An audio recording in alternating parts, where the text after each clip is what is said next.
Bienvenidos al podcast de Be Clever. En este episodio hablaremos sobre el modelamiento del riesgo, los cambios regulatorios que se aproximan en Chile y cómo herramientas como la inteligencia artificial están cambiando el paradigma en la detección de fraudes, especialmente en el mundo de los seguros. Para entender mejor esto, nos acompaña Claudio Solís, ingeniero en estadística y con un máster en la misma disciplina. Cuenta con una amplia trayectoria liderando áreas de excelencia operacional y transformación. Además, ha estado al frente de equipos de riesgo, recaudación, fraude y cobranza en empresas como Telefónica, Provida y MetLife. Bienvenido, Claudio. Un placer tenerte con nosotros. Para comenzar, ¿cómo describirías la evolución reciente del enfoque hacia el riesgo en Chile, especialmente considerando los cambios regulatorios que están por implementarse? Estamos frente al cambio más significativo que hemos experimentado en los últimos 30 años. Tradicionalmente, la evaluación de riesgo ha sido muy formal y dependiendo de la industria altamente rígida. En la historia de las compañías asociadas al crédito podemos observar una evolución desde una evaluación de riesgo 100% vinculada a la capacidad de endeudamiento, pasando por el estudio de ciertos patrones de comportamiento que derivaron en políticas de crédito principalmente basadas en vallas. Esta forma de comprender el riesgo es eficiente para su mitigación, pero comercialmente ineficiente, ya que descarta grandes grupos de prospectos sin ajustar una potencial oferta a realidades más particulares. Si miramos la historia, el sistema evoluciona e incorpora modelos de riesgo más tradicionales, basados en algún modelo matemático de estimación de riesgo, en la cual hoy, en general, se sustentan la mayoría de las políticas de crédito independientes de la industria. Con el paso del tiempo, estas se han ido robusteciendo, ya que es posible abordar nichos muy particulares teniendo productos diseñados en niveles muy específicos. Esto permite generar oferta y cuantificaciones de riesgo para microsegmentos basados en los grandes volúmenes de información que hoy se manejan y que de forma muy eficiente y con ratios de payback muy controlados es posible implementar. En este punto, la utilización de motores de decisión es fundamental para poder administrar políticas de crédito complejas y con múltiples segmentaciones. Hoy, esta es una tecnología conocida y ampliamente utilizada por instituciones financieras evolucionadas. Sobre los cambios que observo producto de la entrada en vigencia de la nueva legislación, veo dos grandes impactos. Más allá de los técnicos de transmisión de información segura y disponibilidad inmediata de la información.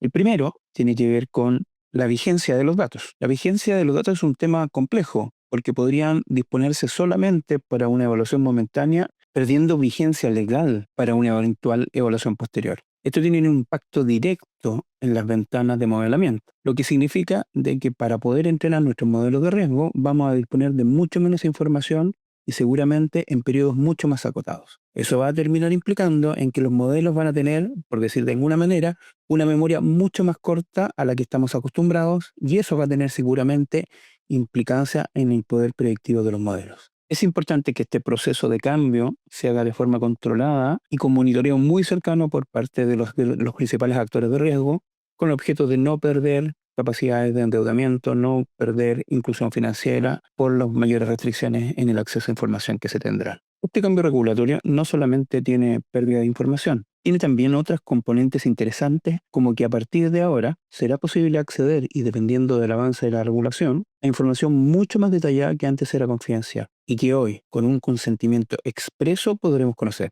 Hablamos del concepto de Open Banking, que abrirá al mercado la instantaneidad de la información, permitiendo consumir datos casi en tiempo real. Esto posibilitará comprender oportunidades y riesgos que antes no eran capturados por la data utilizada para los modelos de riesgo tradicional. Un ámbito que debemos comenzar a explorar y que sin duda traerá el desafío de observar sin intervenir para posteriormente utilizar y así garantizar un acceso al crédito más eficiente y de mayor cobertura.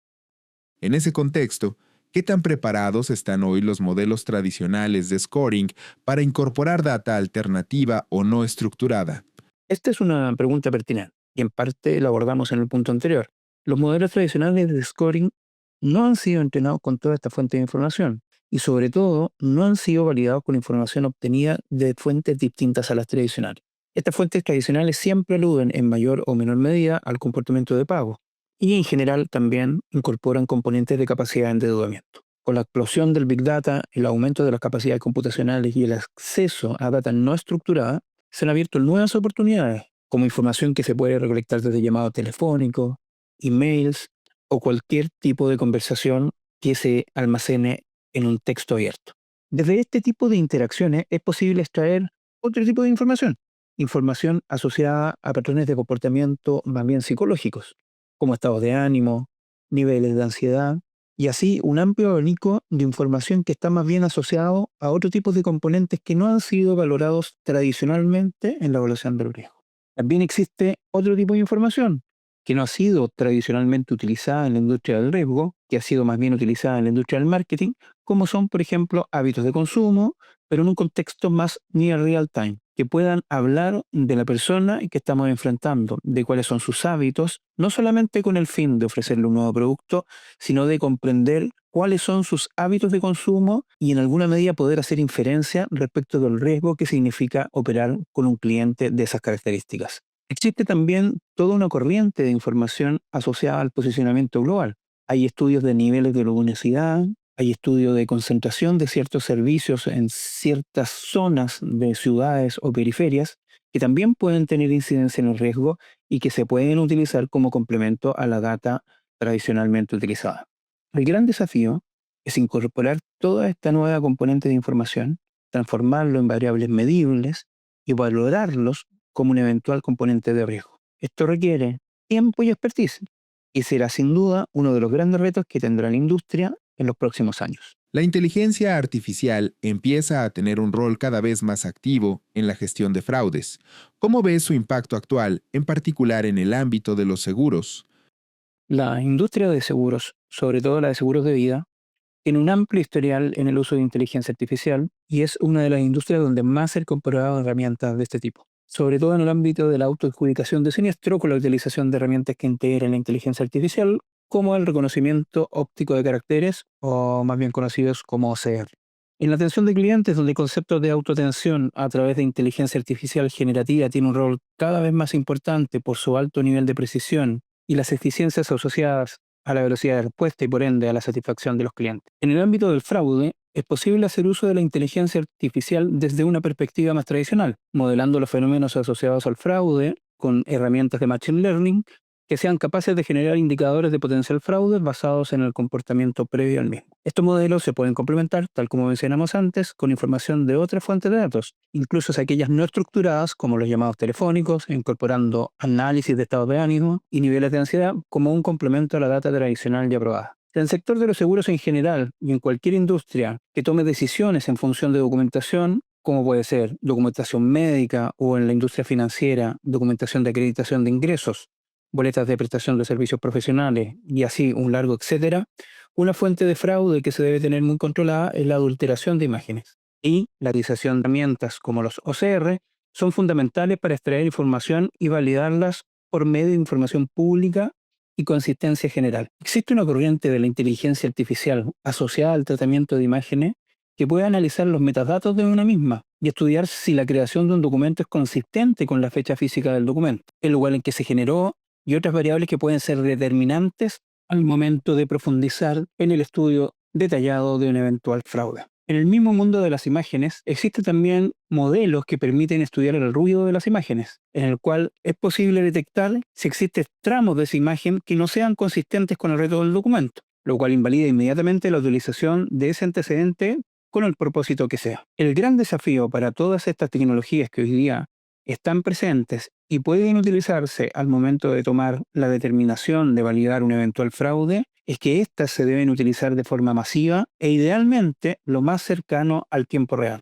Esto con incrementar la capacidad de revisión, de documentación, sin el estudio ni la pérdida de tiempo en falsos positivos que pueden desviar la atención de eventuales fraudes que sí realmente ameriten una revisión más concreta. Desde tu experiencia, ¿cómo se está abordando hoy el modelamiento del riesgo?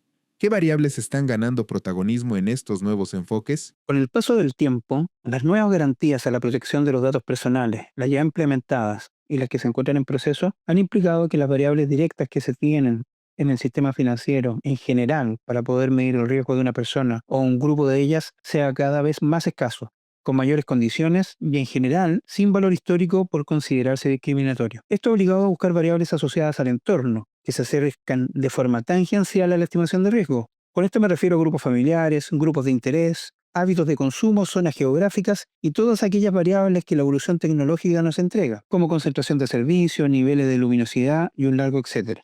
Sin embargo, esta evolución garantista respecto del tratamiento de los datos tiene una discriminación potencial, donde la imposibilidad de medir el riesgo de forma eficiente conlleva mayores costos de acceso al crédito e incluso a la no cobertura de ciertos segmentos producto de la carencia de información. Lo que gana terreno hoy, sin duda, además de aquellas que hemos mencionado, son las variables que se podrán consumir con el consentimiento expreso y que podría servir para cubrir las brechas que hoy existen y las que se avecinan.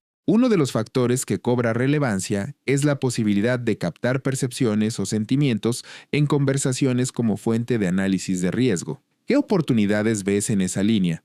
En ciertos ámbitos sociales, el uso de las percepciones o sentimientos es ampliamente utilizado. A partir de ellos se puede comprender la tendencia de ciertas personas a la depresión, al desinterés profesional, a la agresividad, la proactividad y muchos otros factores que la psicología tiene bien estudiados. Sin embargo, en el mundo del crédito, mediciones asociadas al estado de ánimo o el tono habitual de las iteraciones de un cliente con las plataformas de servicios, con un patrón de comportamiento particular y las eventuales implicancias que tiene ese comportamiento en variables como el riesgo de crédito, comportamiento de pago o tendencia a los impagos. Más aún, si existe un cambio significativo en el comportamiento o la forma de interactuar con las plataformas de servicio, si este cambio tiene incidencia directa en ese patrón de comportamiento de pago que ya se tiene registrado respecto del grupo o del cliente en particular. Para ello veo relevante que las distintas ciencias involucradas tras la estimación del riesgo se asocien y busquen conjuntamente la incorporación de ciertos instrumentos ya creados, o creen instrumentos que puedan medir o aproximar el estado de estas emociones o sentimientos para que sean un nuevo input y agreguen complejidad y eficiencia a la estimación del riesgo. Es importante no perder de vista que tras todas estas oportunidades de la inteligencia artificial, donde se discuten temas como la discriminación y la protección de los datos personales, entre otros aspectos, sin duda surge un tema muy interesante y que da para otra discusión. Tal como planteó Asimov en su libro Con las leyes de la robótica, debemos asegurarnos de no transgredir ciertos parámetros personales que la privacidad debe asegurar de proteger de buena manera para evitar cualquier eventual sesgo, discriminación y mal proceder de un patrón de comportamiento que no sería propio de aplicar. Mirando hacia adelante, ¿qué crees que será clave para que las organizaciones evolucionen su estrategia de gestión de riesgo en los próximos años? En lo que respecta al futuro, sin duda el gran desafío será convivir en un entorno mucho más regulado en cuanto al acceso a la información y la vigencia de los datos recolectados. En Chile ya hay una ley aprobada que regula todos estos temas, pero existen mucha expectación en el mercado por conocer los detalles de su implementación. En Colombia es un tema que está en pleno debate, siendo Inglaterra el país con más experiencia al respecto, dado que ya cuenta con este tipo de regulación desde hace algunos años. Este nuevo contexto obligará a los profesionales a adaptar el tratamiento de los datos, la vigencia de los modelos con ventanas de evaluación mucho más acotadas, pero mucho más ricas en cuanto a la diversidad de información con la cual podrán contar para ejecutar sus estimaciones. Es importante encontrar la forma de hacer esa transición de manera segura para evitar el impacto que un tránsito como este conlleva en la regulación del riesgo. Como corolario, la gestión de riesgos en Chile está experimentando una transformación significativa impulsada por la evolución tecnológica y los nuevos marcos regulatorios. La capacidad de las organizaciones para adaptarse a estas dinámicas, integrando fuentes de datos alternativas, aprovechando el potencial de la inteligencia artificial y navegando por las complejidades éticas y regulatorias, será fundamental para construir estrategias de riesgos más robustas, eficientes y con una mayor cobertura en los años venideros. La colaboración interdisciplinaria y la anticipación a los cambios normativos se erigen como pilares esenciales para este proceso evolutivo. Gracias, Claudio, por acompañarnos. Esto fue Podcast Be Clever. Síguenos en nuestras redes y entérate de nuevos episodios.